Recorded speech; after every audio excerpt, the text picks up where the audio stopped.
Apocalipse capítulo 13 revela as características identificadoras da besta e depois revela qual é a marca da besta e como pode-se evitá-la. Já comprovamos que a grande questão é realmente a adoração. Agora vou dar 7 pistas para identificar a besta. Mas antes disto, a palavra besta é um pouco animal, não é? Até a palavra é um pouco animal. A palavra besta vem de uma palavra antiga significando animal. E podem compreender isso, não é? Muitos países são identificados por seus símbolos de animais. Por exemplo, a Alemanha tem a águia como um símbolo, não é a verdadeira águia, um tipo refeito de uma águia. E várias nações têm águias. Vocês sabiam que a maioria de nós, ao pensar na Rússia, pensa no urso? Mas um símbolo mais preciso da Rússia, meus amigos russos me dizem, é uma águia de 2 cabeças. Os Estados Unidos, é claro, tem a águia careca como seu símbolo. E, sabem, na Noruega tem um leão como um símbolo. Portanto, animais como símbolos de nações datam de muito tempo. Portanto, quando pensa em uma besta, pensa em um animal como um símbolo que Deus dá de uma nação. Ora, Deus descreve esta besta ou este animal, Deus identifica este animal no Apocalipse capítulo 13. Ele diz primeiro, quem é este animal que surge, que no final reforça a marca da besta do animal, que é um símbolo. E Deus dá a você 7 pistas para identificar o poder da besta. Ele diz, eu estava na areia do mar, e o mar nas profecias representam o que, amigos? Representam nações e povos. Isso, representam povos. Estava sobre muitos povos o mar. Apocalipse 17:15 diz, a água que viram são os povos e as nações. E vi uma besta surgindo do mar, tendo 7 cabeças e 10 chifres. E em seus chifres 10 coroas, e sobre suas cabeças um nome. A besta que eu vi era como um leopardo, seus pés como os pés de um urso, sua boca como a boca de um leão. Já vimos este urso antes? Vimos o urso antes? Vimos o leão antes? Vimos o leopardo antes? Se tem comparecido às reuniões desta série, compreendem que um leão era um símbolo em Daniel de que nação, amigos? Babilônia. Um urso era um símbolo em Daniel de que nação? Medo-Pérsia. O leopardo era um símbolo da Grécia. E o dragão era o símbolo de quê? Roma pagã. Certo? Leiam a parte amarela do texto comigo. O dragão deu a ele seu poder, seu trono e grande autoridade. Eis a pista número 1. Quem é a besta no Apocalipse 13? De onde recebe seu poder? O dragão. De quem recebe o trono do governo? O dragão. Então, quem o dragão representa? Roma pagã. Alguém diz, bem, aqui você tem a Babilônia, o leão com asas de águia. Tem a Pérsia, o urso com 3 costelas em sua boca. Tem a Grécia, o leopardo com 4 cabeças e asas. Tem Roma pagã, representada pelo dragão. Mas alguém diz, eu pensei que o dragão era um símbolo de Satanás. Mas Satanás sempre tem que trabalhar através de alguma instituição da terra. Portanto, no Apocalipse 12, versículo 9, identifica o dragão como Satanás. Mas Satanás trabalha através de agentes humanos. Em Apocalipse 12, o dragão, trabalhando através de Roma pagã, tentou destruir Jesus.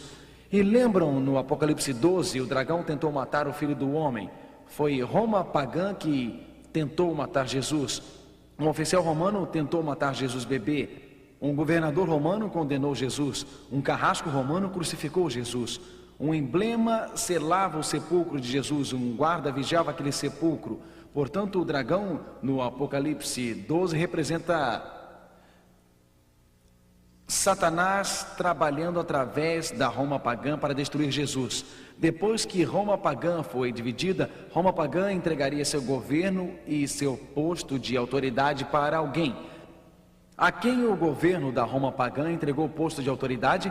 Professor Labianca, o professor de História da Universidade de Roma, diz isso. Para a sucessão de César veio a sucessão dos pontífices de Roma. Quando Constantino saiu de Roma, ele deu seu trono ao pontífice. Portanto, Constantino viu o Império Romano se desmoronando. Ia levar seu quartel-general para Bizâncio, em Constantinopla. Ele deu o seu trono de governo para o pontífice de Roma. Este é um quadro fantástico, é um dos quadros de Rafael. O Vaticano tem alguns dos quadros mais fantásticos no mundo. Este quadro vem de um livro que foi publicado pela Biblioteca do Vaticano, pode ser comprado no Vaticano, na Itália. É a visão de Constantino, é a história da conversão de Constantino. E está olhando para a cruz, mas todos os soldados romanos estão em volta de Constantino. Se olhar para o extremo direito do quadro, notará um dragão acima da seta sobre um patamar. A imagem do dragão sobre o brasão era um símbolo de Roma.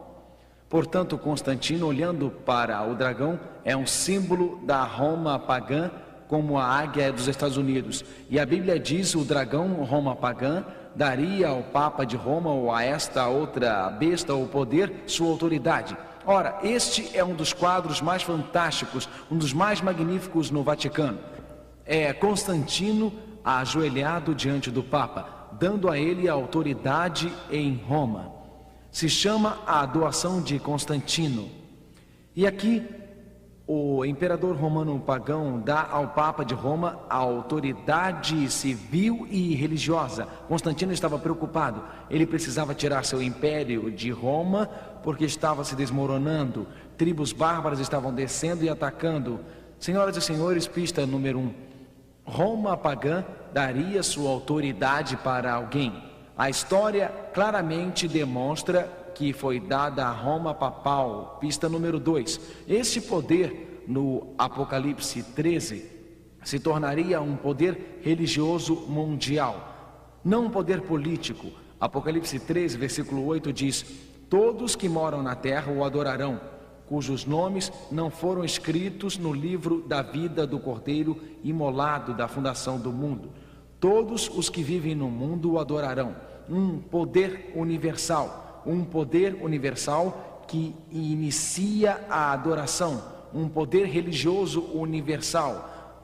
Novamente, a história testemunha a verdade das profecias do Apocalipse. Ao olharmos estas profecias, pista número 3, torna-se evidente que apenas um poder pode se encaixar neles.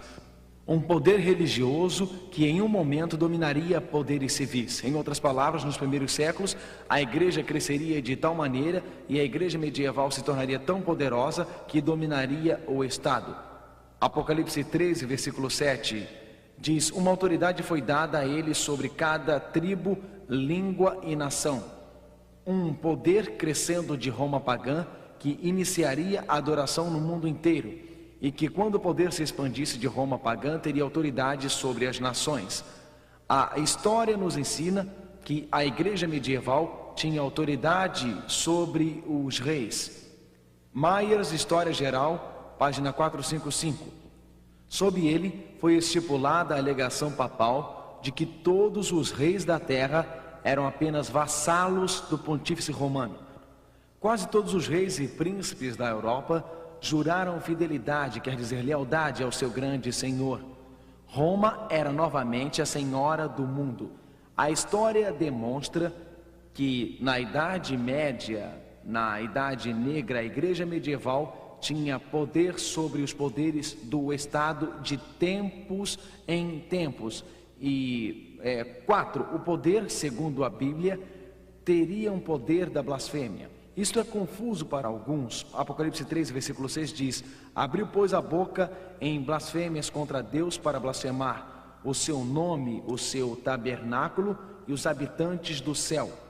O que é blasfêmia? Algumas pessoas acham que blasfêmia é fechar o punho e sacudir no rosto de Deus. Algumas pessoas acham que blasfêmia é declarar que Deus não existe. Então, mas o que é blasfêmia segundo a Bíblia?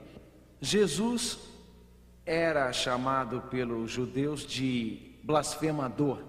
Por que Jesus foi chamado de blasfemador? Certamente ele não era um blasfemador, mas por que eles o chamaram assim? João 10, versículo 33. Os judeus responderam a ele dizendo: não é por causa de uma boa obra que te queremos apedrejar, mas por uma blasfêmia. Porque leiam agora comigo, porque sendo homem te fazes Deus. Portanto, a definição de blasfêmia é quando um homem assume os privilégios e as prerrogativas que são de Deus. Jesus era um blasfemador?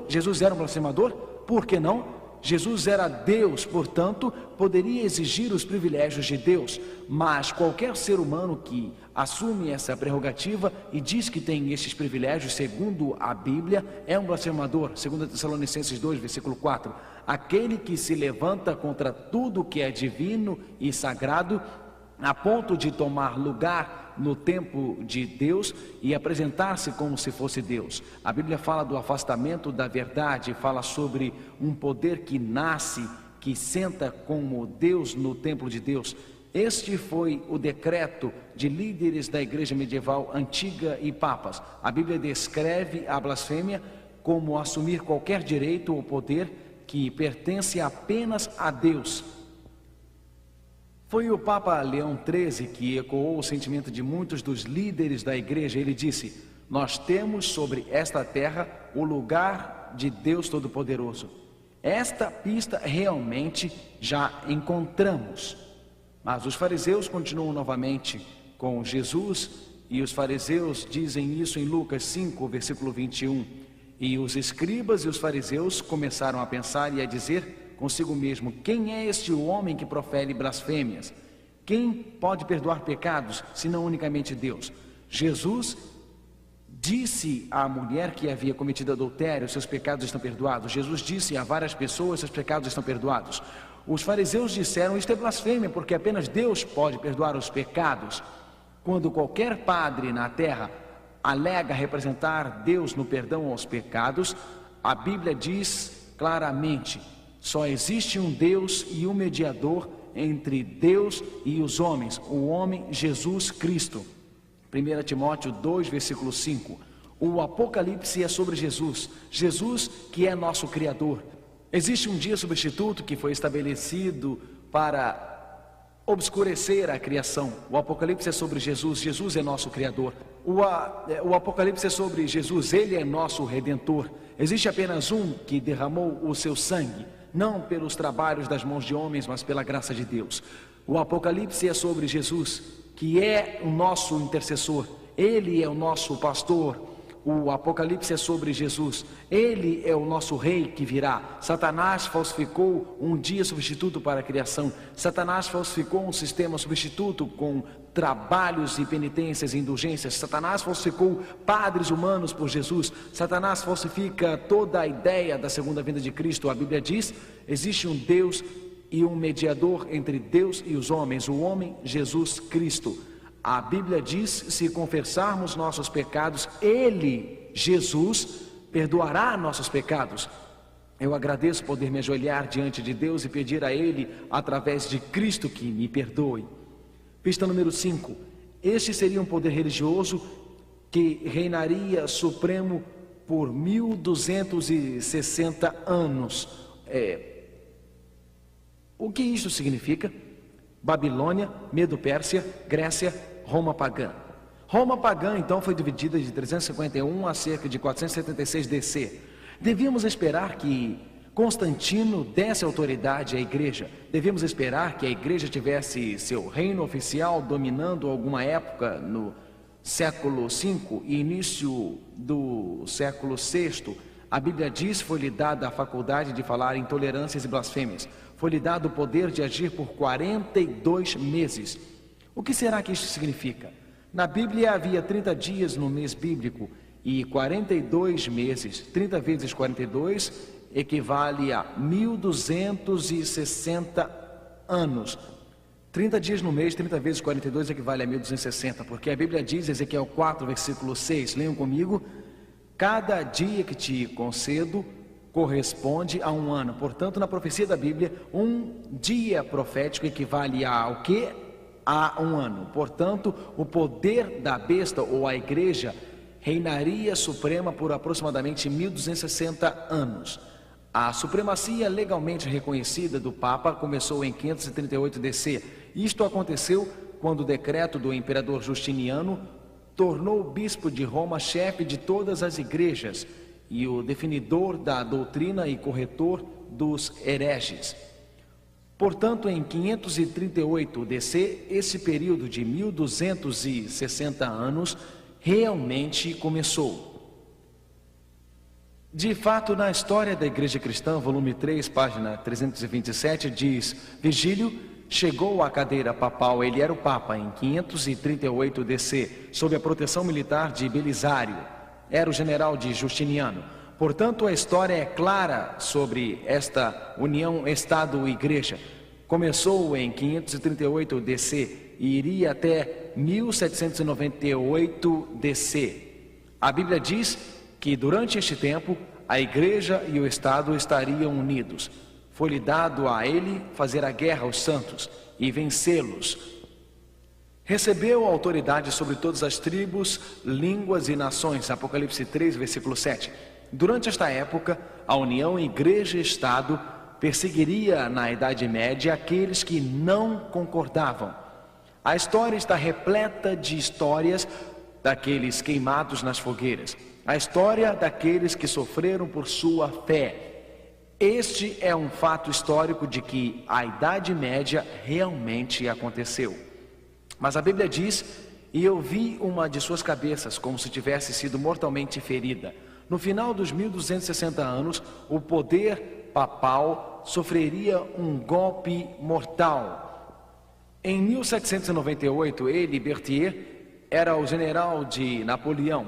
Napoleão olhou para o sul e viu um rival no Papa de Roma. Então a Bíblia diz que sofreria um golpe mortal. A Enciclopédia Britânica, edição de 1941, diz: em 1798, ele, Berthier, entrou em Roma, aboliu o governo papal e estabeleceu um secular.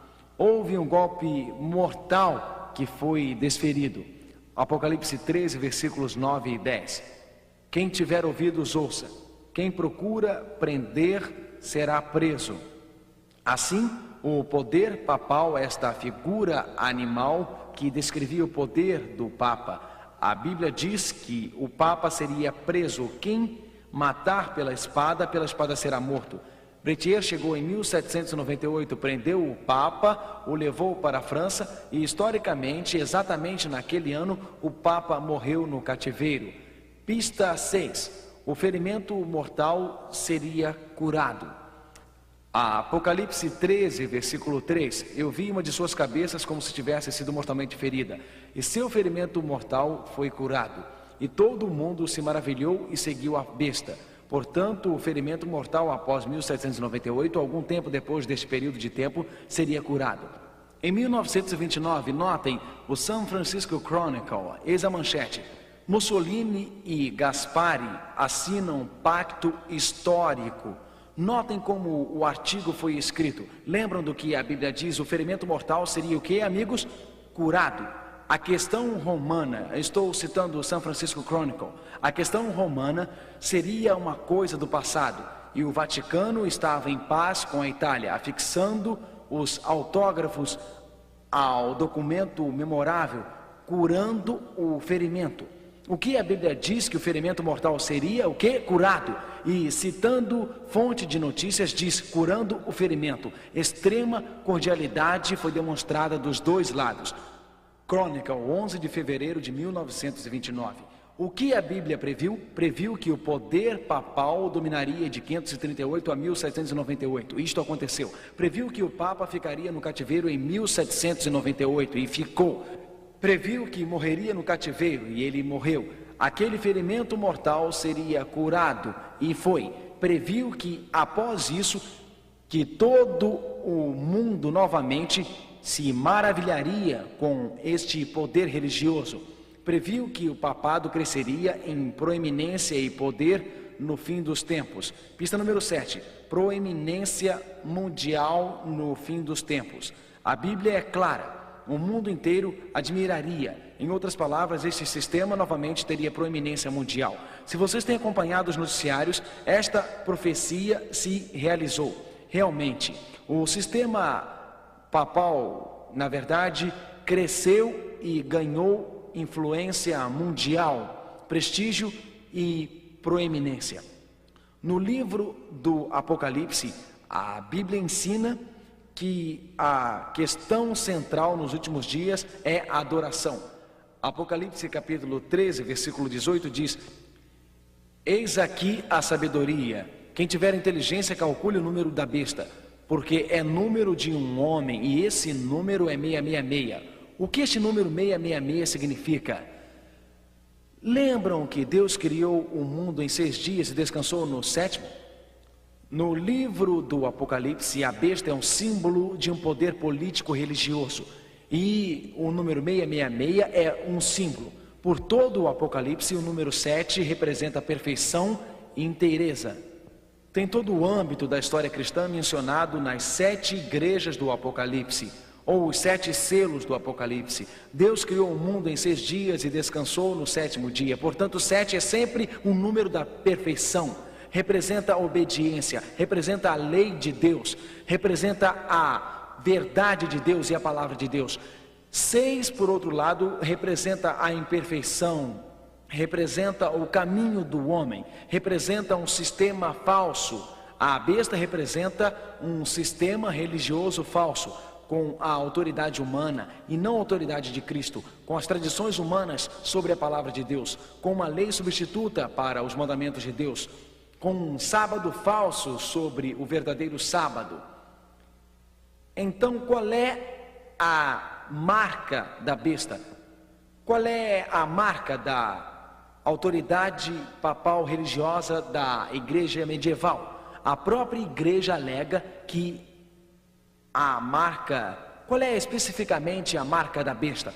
Ora, a marca da besta deve ser o sinal da autoridade da igreja romana e deve ter alguma coisa a ver com adorar, já que estamos falando em adorar o Criador e adorar a besta. Também deve estar relacionado aos mandamentos, porque como a verdadeira adoração no sábado é encontrada no coração da lei de Deus, a marca da besta deve estar relacionada com o oposto do sábado, o oposto da verdadeira adoração, o oposto dos mandamentos de Deus. Então, notem, algumas pessoas dizem, a marca da besta, isso é literal, é como um 666 tatuado na sua fronte. Ora, amigos, escutem, em Apocalipse 13 temos uma fera simbólica, a igreja medieval, temos uma imagem simbólica da besta, temos um nome simbólico, temos um número simbólico, 666, há um selo simbólico, não é um selo literal na sua fronte, é aceitar Deus como o Criador, compreendendo que a base da controvérsia entre o bem e o mal é a adoração, e nos leva de volta à obediência, a guardar os mandamentos de Deus. Portanto, se o selo é simbólico, a marca deve ser o oposto do selo e o que deve ser simbólico. Lembram que olhamos Daniel capítulo 7 e em Daniel 7 o leão representava a Babilônia? No Apocalipse 13 temos um leão. O segundo estágio era um urso, Medo-Pérsia. No Apocalipse 13 temos um urso. Em Daniel 7 temos um leopardo representando a Grécia. No Apocalipse 13 temos um leopardo. Em Daniel 7 tem uma besta como um dragão de dentes de ferro. No Apocalipse 13 o dragão Roma pagã dá a esta igreja o poder de Estado, sua autoridade. Em Daniel 7 tem 10 chifres. Em Apocalipse 13 a besta tem quantos chifres, amigos? Número 5, 10 chifres. Em Daniel 7, o pequeno chifre diz grandes coisas. No Apocalipse 13, a besta diz blasfêmias. Em Daniel 7, a igreja medieval dominou por 1260 dias ou anos. No Apocalipse 13, a igreja medieval reina por quanto tempo? 42 meses. E aqui se torna fascinante, você tem todos esses paralelos nos dois livros. Olhem, em Daniel 7, o pequeno chifre muda a lei. No Apocalipse 13, ele possui a marca da besta. É tão lógico. A questão é adoração.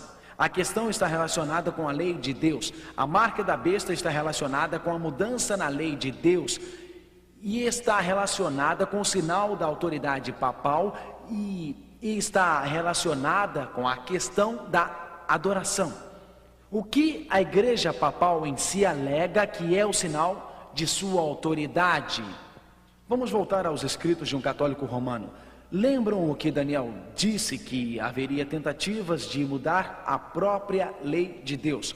Ora, um associado de Cardeal Gibbons escreveu numa carta em 28 de outubro de 1895, em resposta a uma pergunta de um questionário que dizia: a igreja mudou o sábado?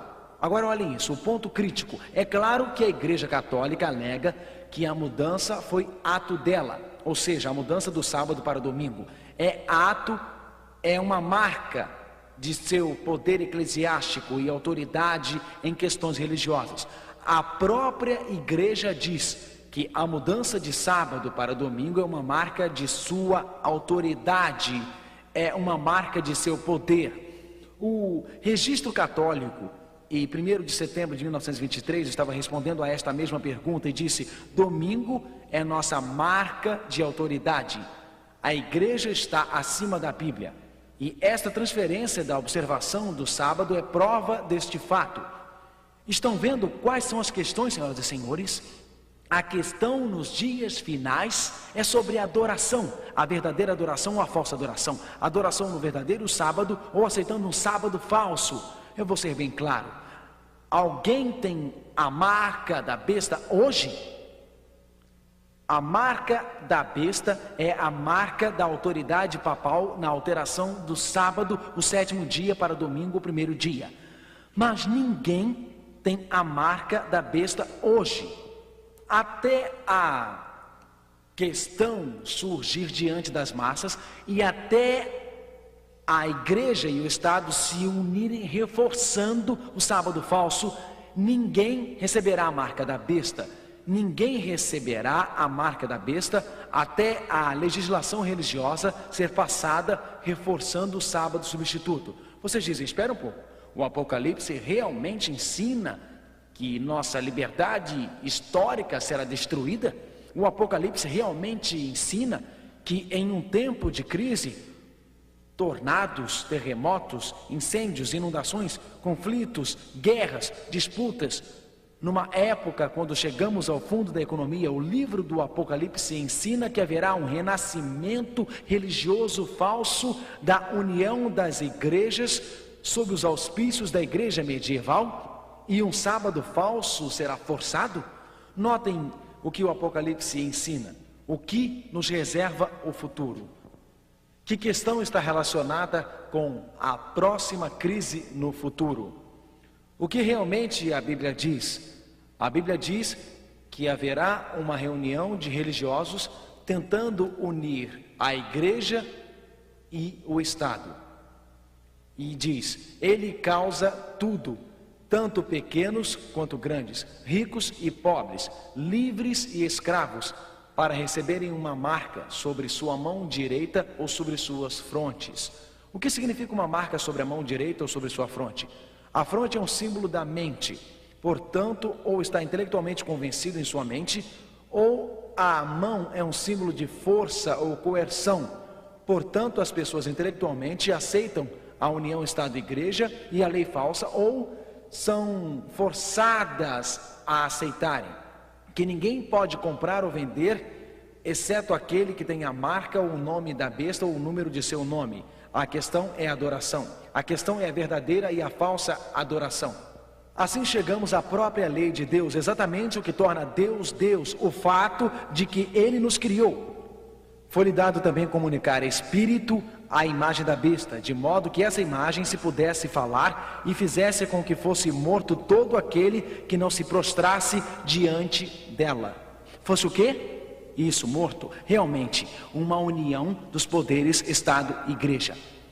Realmente, nossa liberdade histórica será desafiada, mas Deus tem um grupo de pessoas. Um grupo de pessoas que dizem para mim: é a Bíblia, é apenas a Bíblia. Deus terá um grupo de pessoas que dirá para mim: é a palavra de Deus. Não quero mais as tradições dos homens. Na época de Pedro, os líderes religiosos se uniram com os poderes do Estado romano.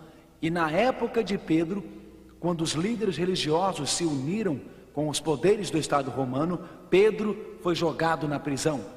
Negaram a Pedro o privilégio de pregar a verdade. E isto foi o que Pedro disse. Leiam comigo, por favor. Então Pedro e os outros apóstolos responderam e disse: devemos obedecer a Deus e não aos homens. Devemos obedecer o quê? A Deus e não aos homens. Eis a questão, amigos. Neste lado, as tradições dos homens.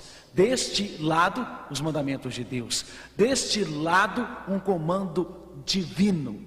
No lado oposto, um substituto. Nos dias finais da história da terra, Deus chega a você esta noite. Eu sei que para muitos isto é novo. Eu sei que para muitos de vocês nunca compreenderam estas questões antes. Sei da luta que pode acontecer em seus corações. Sei do conflito que podem enfrentar quando pensam em fazer uma mudança. Mas esta noite Cristo diz a você tão silenciosamente, tão mansamente, Ele diz a você tão carinhosamente: meu filho, esta é uma mensagem de amor. Sabe, se eu tivesse um filhinho e ele fosse passear, um garoto de 10, 11 anos, ele fosse caminhar atrás da minha casa, e havia uma trilha inclinada e tortuosa, e quando descesse essa trilha, se soubesse que a ponte estivesse destruída, se soubesse que ele viria por aquela trilha, eu diria: filho, cuidado, a ponte foi destruída. Com amor, Deus diz: a ponte foi destruída. O homem destruiu o verdadeiro sábado, o sinal da criação. Deus diz: a questão é a adoração. Deus diz: um poder político religioso mudou o sábado.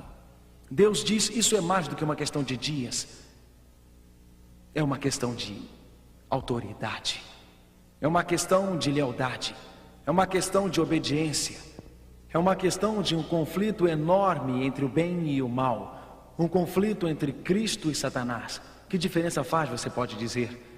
No jardim do Éden, Satanás disse a Eva: que diferença faz?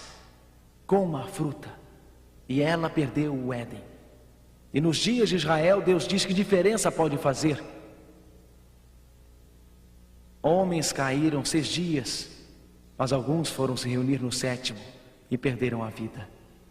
Que diferença isso faz, obediência? Deus disse para Asa: Asa, tem um arco com os mandamentos, não toque. E ele começou a tremer. E Asa, desafiando, correu e tocou. Que diferença isso faz? Isso é entre você e Deus. Amigo, é a atitude do coração que Deus quer. Os mandamentos de Deus fazem diferença. A adoração faz diferença. E Cristo diz para você hoje: aceite a verdadeira adoração. Fuja da adoração falsa, porque em breve a igreja e o Estado se unirão. Logo haverá movimentos de pés para prejudicarem nossa liberdade. E Deus diz: tome sua decisão agora. Como Jeremias disse: se eu correr com meus homens e se eles cansarem, como enfrentaremos com cavalos? Deus diz hoje: tome sua decisão e siga-me.